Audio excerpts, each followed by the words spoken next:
نبی کریم رؤوف الرحیم صلی اللہ علیہ وسلم نے فرمایا من صمت نجا، یہ ایک بنیادی اصول آقا نے ارشاد فرمایا، جو خاموش رہا وہ نجات پا گیا۔ کم بولنے میں بڑی کامیابیاں ہیں۔ کم بولنا عالم کا وقار ہے اور جاہل کا بھرم ہے۔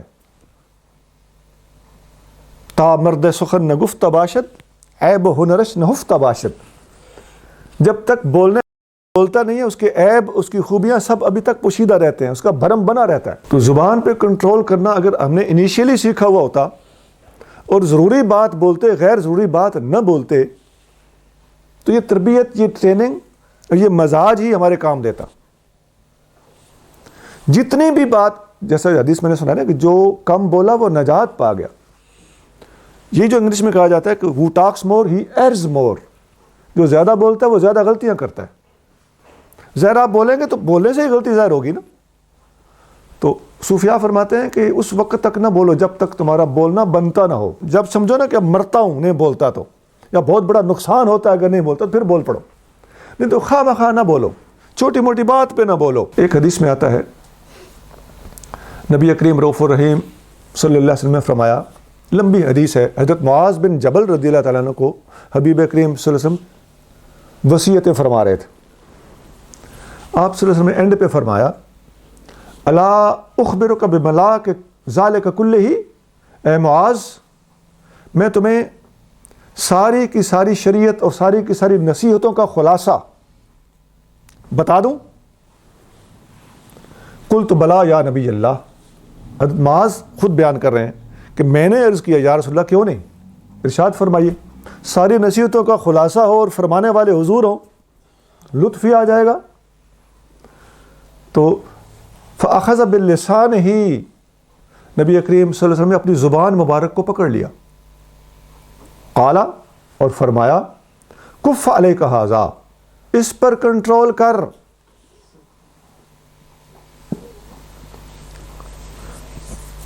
اب یہ ساری نصیحتوں کا خلاصہ ہے کہ زبان پہ قابو رکھ۔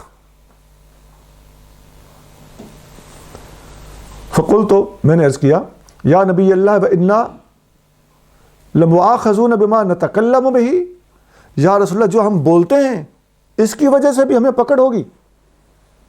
فقال ثقلت کا امک یا معاذ، اے معاذ تجھے تیری ماں گم کرے، یہ پیار کا جملہ ہوتا تھا۔ یہ نبی کریم صلی اللہ علیہ وسلم نے بہت صحابہ کو مختلف مواقع پہ کہا ہے، ویحک، تیری برائی ہو۔ اب یہ سچی مچی خدا نخواستہ یہ اس کے خلاف دعا نہیں ہے، یہ محبت کے الفاظ ہوتے تھے۔ اس سے ملتے جلتے بہت بخاری شریف میں پورا چیپٹر ہے ایسے الفاظ کا کہ حضور نے ایسے الفاظ ارشاد فرمائے۔ کوئی کھانا کھا رہے ہیں تو ان کو کہہ دے تیرا پیٹ نہ بھرے، اب لوگوں نے اس کو پتہ نہیں کیا کچھ بنا ڈالا، نہیں، یہ پیار بھرے الفاظ ہوتے تھے۔ کوئی لیٹے ہوئے زمین پر تو فرما دیا قم یا ابا تراب، تو یہ پیار بھرے الفاظ ہیں۔ اللہ تعالیٰ منفی سوچ، وہ جو میں ابھی باتیں کرتا ہوا آ رہا ہوں، اللہ تعالیٰ منفی سوچ سے بچائے اور مثبت سوچ کی توفیق عطا فرمائے، یہی تو بات ہم کر رہے ہیں۔ تو یہاں بھی ارشاد فرمایا ثقلت کا امو کا، تجھے تیری ماں گم کرے۔ بعض کتابوں میں تبکی کا امو کا بھی آتا ہے، اور مواقع پر اور حدیثوں کے حوالے سے بات کر رہا ہوں، تجھے تیری ماں روئے، یہ پیار کے الفاظ ہیں۔ ایک حدیث میں علی رغم انف ابی ذر، یہ ایسا ہوگا تو اپنی ناک رگڑ لے۔ اب ناک رگڑ لے، اس سچی مچی ناک کا رگڑنا مراد نہیں ہے، مطلب ہے کہ تم اپنا زور لگا لے۔ فرمایا وَهَلْ يَكُبُّ النَّاسَ فِي النَّارِ عَلَى وُجُوهِهِمْ أَوْ عَلَى مَنَاخِرِهِمْ إِلَّا حَصَائِدُ أَلْسِنَتِهِمْ، فرمایا جہنم میں منہ کے بل، ناک کے بل گرانے والی چیز زبان کی فصل ہے۔ فصل کا مطلب جو ہم زبان سے بولے ہوئے الفاظ کے نتائج، ثمرات اور ریزلٹس ہیں، یہی وہ چیز ہے جو ناک کے بل انسان کو جہنم میں گرائے گی۔ تو زبان پہ قابو رکھنا بہت خوش نصیبی ہے۔ ویسے میں ایک اور بات بھی عرض کر دوں، جو ہم جب بولتے ہیں، درس دیتے ہیں، تو ہماری چونکہ نظر دنیا کے حالات پہ ہوتی ہے، مختلف قسم کے مبلغین، مختلف قسم کے اعتراضات کرنے والے، مختلف قسم کے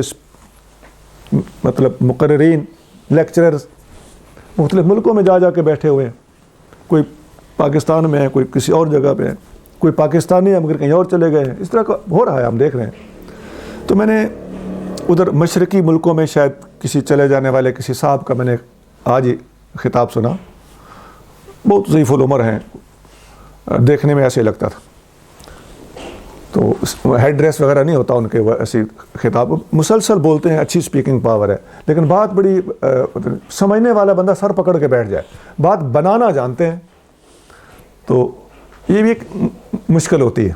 وہ ان کا ایک لیکچر میں نے سنا، آج کل کے حالات کے حوالے سے میں بات کر رہا ہوں، کہ زبان سے جو کچھ بولا ہوا ہوگا یہ انسان کو نقصان دے گا۔ اس سلسلے میں کسی عالم، کسی ولی، کسی مصنف، کسی مفسر کے خلاف ایسے دھڑ سے بول دینا، ان کا نام لے کے بول دینا، خاص طور سے اگلے بزرگوں کے بارے میں ان کے نام لے کر ان پر تنقید کر دینا، اور اپنے خود ساختہ کچھ قوانین، اصول پیش کر دینا جو اگلے بزرگوں کے قوانین کے ساتھ ٹیلی نہ کرتے ہوں، تو اس قسم کی خرابیاں ہم نے ان لوگوں میں دیکھی ہیں۔ میں نے اشارہ کر دیا، میں آگے جانا چاہتا ہوں۔ نبی کریم صلی اللہ علیہ وسلم نے ان صحابی سے فرمایا کہ قیامت کے دن منہ کے باہر گرانے والی چیز یہی ہوگی، جو حصائد السنتہم، ان کی جو انسان کی زبان کے الفاظ ہوں گے، اس کا کھٹیا ہوگا، اس کا جو رزلٹ ہوگا۔ اس قسم کی کافی ساری حدیث ہیں جن کے اندر زبان کے اوپر کنٹرول کرنے کا ہمیں حکم دیا گیا ہے۔ شیخ اکبر محی الدین ابن عربی رحمۃ اللہ علیہ، ان کی ایک کتاب ہے الوصیہ، بہت بڑے بزرگ گزرے ہیں، اور الوصیہ ان کی زندگی کا یہ آخری رسالہ ہے، 8-10 صفحے کی کتاب چاہے چھوٹا سا، میں نے اس کو ٹرانسلیٹ بھی کیا ہے، ہماری کتاب اسرار السلوک کے ایک چیپٹر کے طور پر اس کے اندر مینشنڈ ہے، پورا رسالہ دیا ہو۔ آپ اس میں لکھتے ہیں، حکماء کا کچھ ایک قول ارشاد فرماتے ہیں کہ اللہ تعالیٰ جل شانہ نے زبان کو انسان کے منہ کے اندر، زبان کی جڑ میں ایک لگام لگائی ہوئی۔ اب دیکھیں، پوری کی پوری زبان کوئی بندہ باہر نکالنا چاہے تو نہیں نکال سکتا، ایک حد ہوتی ہے، اس سے آگے وہ زبان باہر نہیں نکل سکتی۔ کیا مطلب؟ حلق میں ایک کنٹرول ہے جس نے زبان کو قابو کیا ہو، حد سے زیادہ باہر نہیں نکلنے دیتا۔ نمبر 2، زبان جو جس منہ میں موجود ہے، اس منہ کے ارد گرد سب سے پہلے 32 دانت زبان کو کنٹرول کرنے کے لیے اللہ تعالیٰ نے اس کے ارد گرد لگائے ہوئے۔ اگرچہ دانتوں کا کام زبان کو کنٹرول کرنا ڈائریکٹلی نہیں ہے، وہ تو کھانا پیسنے کے لیے ہوتے ہیں، چبانے کے لیے ہوتے ہیں، لیکن ایک ضمنی ڈیوٹی ان کی یہ بھی ہے۔ شیخ اکبر فرما رہے ہیں کہ دانتوں کے اندر زبان کو پابند کیا گیا ہے، اور پھر دانتوں کے باہر ہونٹوں کا ایک مین گیٹ لگا ہوا ہے، لیکن زبان کیا کرتی ہے؟ وہ پچھلی لگام توڑ دیتی ہے، دانتوں سے باہر نکل آتی ہے، مین گیٹ بھی توڑ دیتی ہے، اور ہذیان و حفوات بولنے لگتی۔ زبان کو اللہ نے اتنا زیادہ قابو کیا ہے۔ ایک حدیث میں آتا ہے کہ جو بندہ مجھے 2 چیزوں کی تسلی دے دے، گارنٹی دے دے کہ میں انہیں کنٹرول رکھوں گا، ایک اپنی غلط قسم کی خواہشات ہیں، اور نمبر 2 فرمایا یہ زبان، ان 2 چیزوں کا کنٹرول اگر مجھے گارنٹی کر دیا جائے تو میں جنت کی گارنٹی دیتا ہوں۔ میں نے کسی کا کال، یہ میرا کال نہیں ہے، مجھے کسی نے میسج کیا بڑا عرصہ پہلے موبائل پہ، میں نے وہ میسج نوٹ کیا، میں نے اپنی کتاب اسلام اور نفسیات میں وہ میسج نوٹ، وہ اس میں بیان کر دیا۔ وہ لکھا ہوا تھا کہ سورڈ کہتے ہیں تلوار کو، SWORD، sword and words both have the same alphabets. sword اور words WORDS، words الفاظ، تلوار اور الفاظ، sword and words have the same alphabets، ان دونوں کے ایک ہی سپیلنگ ہے، ایک ہی الفابیٹس ہیں، and these both have the same effect، if not handled properly. اگر ان دونوں چیزوں کو صحیح استعمال نہ کیا جائے تو ان کا ایک ہی جیسا اثر ہوتا ہے. الفاظ کا اثر تلوار جیسا ہے، تلوار کا اثر الفاظ جیسا. آپ نے دیکھا ہوگا کہ لوگ جب لڑ پڑتے ہیں تو خاص طور سے جو قریبی رشتہ دار ہوتے ہیں یا بڑے بزرگ ہوتے ہیں، چھوٹے کے منہ سے کوئی ایسا لفظ نکل جائے تو وہ کہتے ہیں کہ تیرے الفاظ نے مجھ پر تلوار سے زیادہ اثر کیا، تجھے یہ زیب نہیں دیتا تھا، تو تلوار مار دیتا تو میرے لیے وہ بہتر تھا، تیرے الفاظ مجھے گھائل کر گئے. تو یہ باتیں ایسا ہوتا ہے. تو یہ اخلاقی حوالے سے میں باتیں کر رہا ہوں کہ نبی کریم رؤوف الرحیم صلی اللہ علیہ وسلم نے زبان مبارک کو پکڑ کے فرمایا اس کو قابو میں رکھ.